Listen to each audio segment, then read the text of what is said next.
5 IBS योद्धा हैं, देश के अलग अलग कोने से आए हुए हैं हमारे पास ट्रीटमेंट कराने के लिए।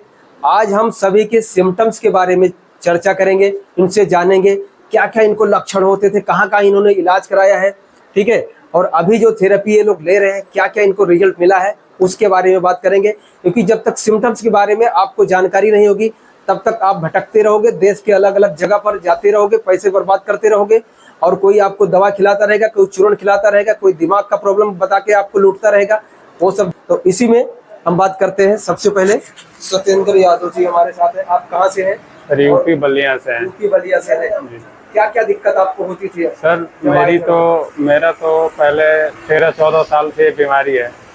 ये अलग अलग डॉक्टरों से मैं मिला, अलग अलग डॉक्टरों ने तरह तरह के रोग बताए, तुमको ये हुआ है, दिमाग का वो है, नींद भी नहीं आती थी, कमजोरी तो एकदम 0 लेवल पे आ गई थी। ज्यादा बढ़ गई। हाँ, कॉन्स्टिपेशन सर, मेरा कॉन्स्टिपेशन की पहली बात तो मैं शुरू से ही दवा खाते आया हूँ, पेट साफ करने की, तो कभी लीवर की, जिस डॉक्टर के यहाँ जाता था वो लीवर का देता था, जबकि अल्ट्रासाउंड या CT स्कैन कराने पे सब चीज़ नॉर्मल आता था, तब पर भी हम परेशान हो जाते थे आखिरकार हुआ है तो हुआ क्या है।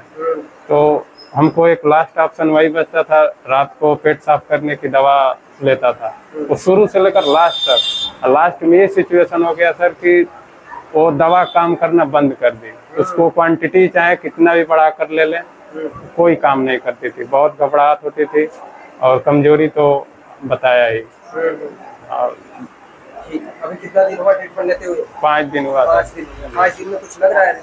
हाँ सर, जो यहाँ भारीपन था वो थोड़ा कम हुआ है। हाँ, कोई बात नहीं, आगे का जो है हो जाएगा, आपका ट्रीटमेंट होने वाला है, आप जा सकते हैं।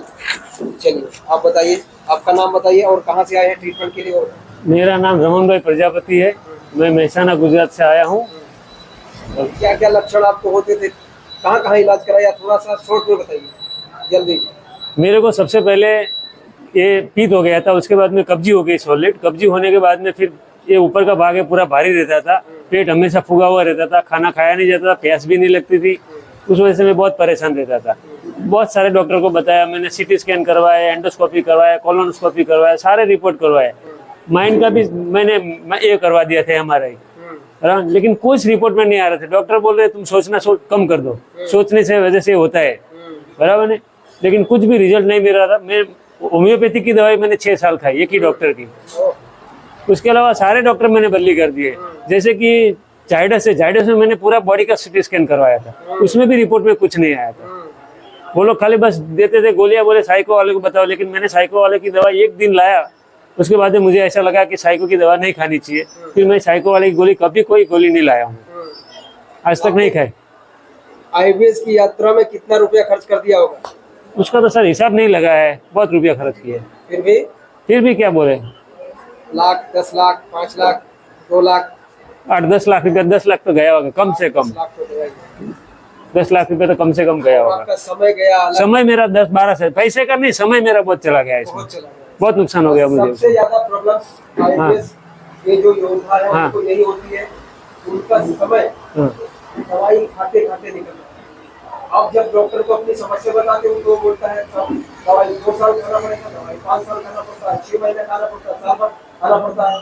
यार मैं खुद 2.5 साल खाया था इस बीमारी के बारे में। दवाई से ना तो आपकी नाभि सेट होगी, मैं आपको बता रहा हूँ, ये जितने भी 5 के 5 IBS योद्धा, एक भाई का ट्रीटमेंट करना है, चला गया, ठीक है, सभी की नाभि खिसकी हुई है। अब ये बीमारी नाभि खिसकने से ही बढ़ती है, समझ गए? तो ये प्रॉब्लम है। अभी आपको कितना दिन हुआ ट्रीटमेंट लेते हुए? मेरे को आज 26 दिन हुआ। 26 दिन हुआ। 26 दिन हुआ। क्या रिजल्ट है? अब मैं खाना खा सकता हूँ, डाइजेस्ट होता है, टॉयलेट पहले मेरे को इसबगोल लेना पड़ता था, लेकिन कल से मैंने कम कर दिया इसबगोल, आज टॉयलेट हो गया नॉर्मल, भूख भी लगती है, प्यास भी, मैं दिन भर में 4-1 लीटर पानी पीता हूँ, बराबर, खाना भी अच्छे से खाया जाता है। थोड़ा नींद नहीं, घर पे मैं खाना नहीं खा पाता था, क्योंकि मुझे हर दिन ऊपर का ये एरिया है ना, वहाँ पर दर्द होता था, पेट में ऊपर का एरिया में, और टॉयलेट होता नहीं था, और हमेशा पेट के अंदर गैस बनी ही रहती थी, कितनी भी गैस निकलो, लेकिन वो हमेशा चालू रहता था गैस। एंडोस्कोपी करवाया था, उसमें गैस्ट्राइटिस था? हाँ, गैस्ट्राइटिस, मैंने सोनोग्राफी तो बहुत करवाई, अल्ट्रासाउंड तो बहुत करवाया, उसमें सब यही आता था। स्टार्टिस का दर्द जो है हमेशा बना रहता था, उसकी वजह से इन्होंने हाइटस हर्निया का ऑपरेशन भी करवाया। ये भी करवा लिया। और ये डॉक्टर लोग बोलते हैं, सब घर वाले आए तो घर वाले को बोलते भाई इनको तो माइंड से निकलना पड़ेगा। फिर अब तो मालूम है फैमिली पूरी क्या बोलती है, भाई तुम माइंड से छोड़ दो। लेकिन मैं एक धंधे वाला आदमी हूँ, बीमारी को दिमाग पे ले लिया, हाँ ऐसा बोलते हैं। हाँ, बस मैं धंधा भी अच्छी तरह से धंधा भी कर, इतनी साल में मैंने धंधा नहीं बंद किया है, चालू ही था मेरा। तो मैं भी यही सोचता था कि अगर मैं माइंड से हूँ तो ये कैसे चला सकता हूँ सारा। मैं गाड़ी लेके जाता हूँ 200 किलोमीटर खुद डॉक्टर के पास, और डॉक्टर को मैं सवाल करता हूँ कि मैडम आपको बोलता है कि दिमाग की प्रॉब्लम, आपको कैसा लगता है, क्या लगता है मुझे, बीमारी क्या है। डॉक्टर बोलते हैं आप कैसे आए, मैं बोला गाड़ी से आया, ड्राइवर है, मैं बोला नहीं मैं खुद आया ड्राइव करके। वो बोलता है आपको कुछ नहीं है, कुछ नहीं है, दिमाग की कोई बीमारी नहीं है। अगर बोल देते ड्राइवर है तो बोलते दिमाग की प्रॉब्लम। और दूसरी बात, वही डॉक्टर 1 साल के बाद में उससे कुछ ना होए तो वही बोलता है कि आप दिमाग से सोचना कम कर दो। सही बात। अब ये बात में पूरे उजल गए, मतलब क्या करे। सही बात। इसमें सही क्या है, ये रास्ता नहीं मिल रहा था हमें। सही बात, कोई बात नहीं, सब सही हो जाएगा। थोड़ा आपका नाम क्या है, कहाँ से आए हैं बताइए। सर मेरा नाम वीरेंद्र है, मैं यूपी अयोध्या से हूँ। मुझे पेट की प्रॉब्लम लगभग 4-5 सालों से है, और पेट में हमेशा दर्द होना और हमेशा गैस बनना और चिड़चिड़ापन होना, यूडीएफ आना, ये सब प्रॉब्लम थी। और इसकी वजह से मुझे काफ़ी वीकनेस भी लगती थी, जिससे मैं अपना काम वगैरह नहीं कर पाता था। रात में नींद नहीं आती थी ठीक से, और पेट से हमेशा गुड़गुड़ की आवाज़ होती रहती थी, तो उससे रात में सोने में भी दिक्कत होती थी, जिसकी वजह से मुझे काफ़ी चिड़चिड़ापन मतलब रहता था। मेरा दिमाग मतलब सही प्रॉपरली काम नहीं करता था, और पेट में हमेशा धीरे धीरे दर्द होता रहता था, जिसकी वजह से मैं खाना वगैरह ठीक से खा नहीं पाता था। यूडीएफ आता था, इसलिए खाना खाने से मतलब थोड़ा सा डर लगता था कि क्या खाऊं क्या ना खाऊं, मतलब खाना को अवॉइड करता था। लेकिन अब जीने के लिए थोड़ा सा खाना पड़ता था, इसलिए खाना खाता रहता था। सर ये सब प्रॉब्लम थी, मैंने कई जगह इलाज कराया, कई सारे एलोपैथिक डॉक्टर को दिखाया मैंने, एंडोस्कोपी कराई मैंने, कोलोनोस्कोपी कराई, अल्ट्रासाउंड तो कई बार कराया मैंने, सीटी स्कैन मैंने करवाया। तो जाँचों लगभग नॉर्मल आती थी, और सिम्टम के हिसाब से डॉक्टर मुझे दवाइयाँ देते थे, तो उन दवाइयों को मैं खाता था। तो कभी कभी थोड़ा सा आराम लगता था, कभी कभी उन्हीं दवाइयों से फिर लगता था कि आराम नहीं हो रहा है। तो फिर मैंने आयुर्वेदिक में दिखाया, फिर होम्योपैथिक दवाइयाँ ली मैंने, तो उससे मुझे कुछ खास रिलीफ नहीं होता था। उसके बाद मैंने आपकी वीडियो देखी, तो मैं यहाँ ट्रीटमेंट के लिए आपके पास आया। लगभग हमें सर 15 दिन हो गए इलाज लेते हुए। जी जी, फर्क पड़ रहा है मुझे, मतलब स्टूल मेरा पेट साफ हो रहा है, खाना पचने लगा है, गैस थोड़ा कम हुआ है बनना, हाँ काफ़ी मतलब कम हो गया है, थोड़ा थोड़ा गैस बनती है। और जो वीकनेस काफ़ी लगती थी, वो थोड़ा वीकनेस में भी मतलब आराम मिला है, और नींद वगैरह भी आती है थोड़ा ठीक से। मतलब जो दिमाग का चिड़चिड़ापन था वो थोड़ा सा मतलब उसमें आराम मिला है। बहुत अच्छा लगा। आपका क्या नाम है, कहाँ से आए हुआ? सर मेरा नाम पिंटू चौहान है, मैं आजमगढ़ से यूपी से हूँ। यूपी से। और मुझे 10 साल पहले मस्तिष्क बुखार हुआ था, और मैं भर्ती था, एडमिट था 10-12 दिन। उसके बाद निकला तो मुझे पेट की समस्या हुई, गैस बनना थोड़ा चालू हुआ। फिर मैं काम करता हूँ तो वजन उठाया तो और पेट की समस्या बढ़ गई। पहले काफ़ी एसिडिटी हुई, खाना खाने का मन नहीं करता था, सीने में जलन रहता था, उल्टा ढेकार आता था, तीखा ढेकार आता था। उसके बाद मुझे बेचैनी होने लगी, और ये बहुत दिन तक चला। उसके बाद मैंने एंडोस्कोपी वगैरह कराया तो नॉर्मल बताते थे। एलोपैथ के डॉक्टर थे हो, क्योंकि सर वो कुछ बता नहीं पाते हैं बीमारी के बारे में, बस दवाई खिलाते रहते हो, सही नहीं होता है। फिर मैं कई जगह आयुर्वेद में भी दिखाया, तो जब तक दवाई खाता था कुछ रिलीफ मिलता था। बाद में मेरे को कॉन्स्टिपेशन हो गया, एक दिन छोड़ के एक दिन बाथरूम में ऐसा लगता था, सूखा सूखा बाथरूम होता था, और भूख नहीं लगती थी। खाना का अवॉइड करता था, क्या खाऊँ क्या नहीं खाऊँ। ये प्रॉब्लम बनी रही, और ऊपरी हिस्से में गांठ जैसा, मतलब ये टाइट रहता है पेट में, और पूरा सीना भारी, और मुझे काफ़ी बेचैनी बहुत ज़्यादा रहती है, नींद नहीं आती है। तो मैं काफ़ी इलाज कराया पर कुछ रिजल्ट नहीं मिला। मैं वीडियो देख के आया हूँ, अभी 2 दिन हुआ है मुझे थेरेपी लेते हुए, और अभी मेरा पेट साफ हुआ है 2 दिन में, तो कुछ अच्छा फील हो रहा है। चलिए बहुत बढ़िया। आपका क्या नाम है, कहाँ से आए हैं? मेरा नाम गोपाल यादव है, झारखंड से आया हूँ, बोकारो जिला से। मुझे पेंट मारने से मेरे को गैस बना, उसके बाद गैस बनने के बाद घर आया, घर के बाद डॉक्टर के पास गया, तो डॉक्टर ने मुझे दवा दिया, नींद का दवा देने लगा। नींद के बाद दवा खाते खाते घबराहट बेचैनी हमको शुरू हो गया। शुरू होते होते इसी तरह डॉक्टर के 8-10 डॉक्टर के पास दिखाए। तो एक डॉक्टर ने मुझे बोला कि तुमको डॉक्टर के पास नहीं दिखाना है बराबर, ठीक है? तो ठीक है।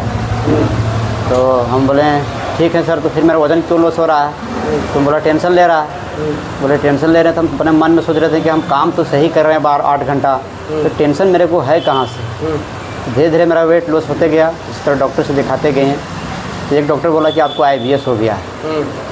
तो बोला कि IBS सबको होता है। यार डॉक्टर ये काम बहुत अच्छा करता है कि वो बता देता है IBS, उसके बाद भी आप IBS के बारे में इधर उधर सर्च करते हो।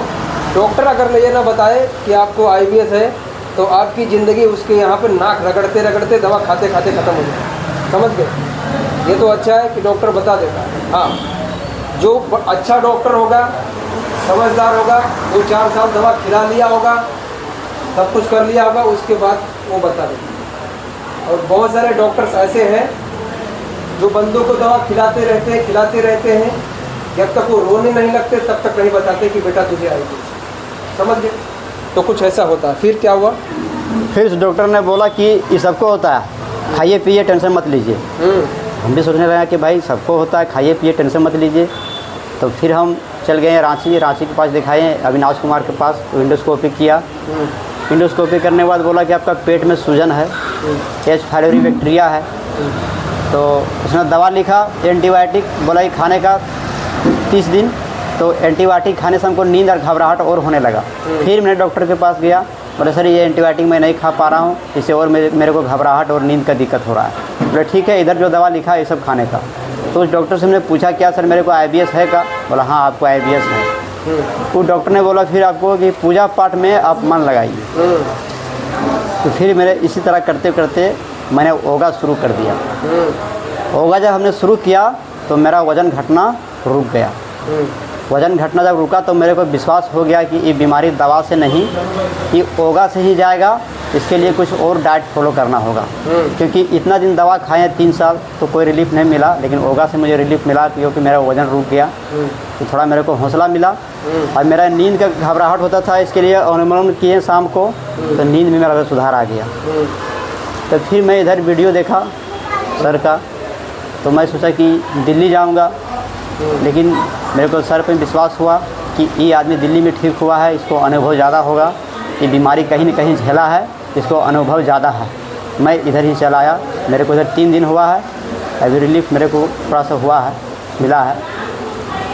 चलिए बहुत बहुत धन्यवाद। इनके जितने भी सिम्टम्स आपने देखे, सभी के सिम्टम्स अलग अलग।